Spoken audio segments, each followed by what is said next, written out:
All right. Okay.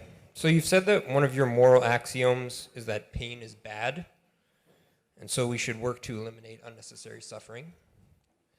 Isn't this the basis for a secular morality like utilitarianism? And can't we therefore be moral without religion?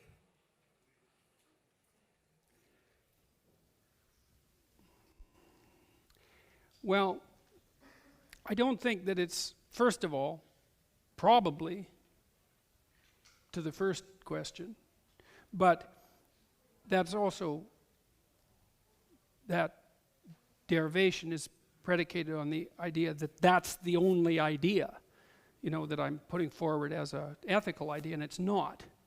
If that was the only idea, well, then you could derive from that a fairly straightforward brand of utilitarianism.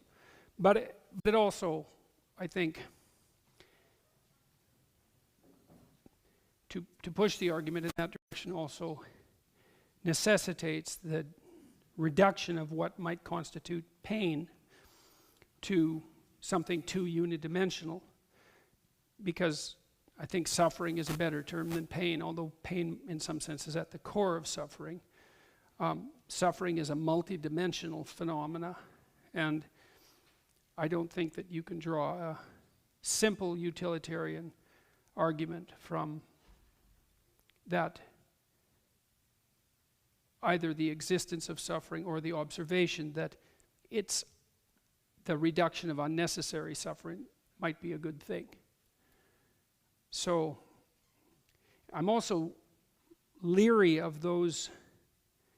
See, it's not reasonable in some sense to reduce a complex set of ideas to a single proposition, and then say the ideas that I've been putting forward, and then to reduce another complex philosophical set of ideas to a single proposition, and then say, aren't those two things the same?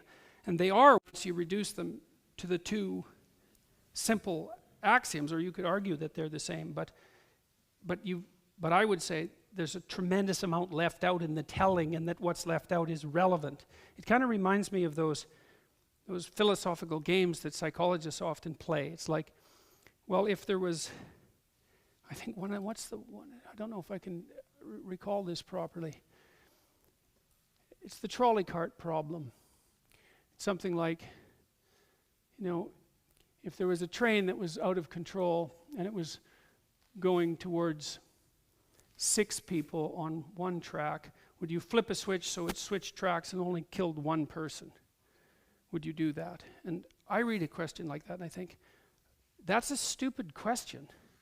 And the reason I think that is because you can't take a situation like that and render it properly by reducing it to that question. And then you also can't assume that the person who answers that question would in fact act in the way they answered. You can't presume any of that. It's like, because in a situation like that, in a high stress situation like that, the devil is in the details. And I've dealt with situations like that a number of times and know perfectly well that the devil's in the details. So I think that there's an intellectual reduction to make a philosophical point that doesn't give the complexity of the topic justice. And then there was a second part to that, which was, and therefore can't we be moral without religion? Well, I would say that question also suffers in some sense from the same problem of formulation. I'm very hesitant ever to answer a question of the form, is A merely a manifestation of B, when A and B are very complex things? Because the answer to that is, it depends on what you mean by moral and what you mean by religious. Because, see, there's an underlying intellectual maneuver in a question like that. And the underlying maneuver is the a priori assumption that something as complex as religion or as complex as morality can be reduced to an object with a name. And that then two objects reduced to their name can be assessed simultaneously. And I don't think that that's the case. I think you can say something like, is a triangle a square? I think you can say that. But I don't think you can say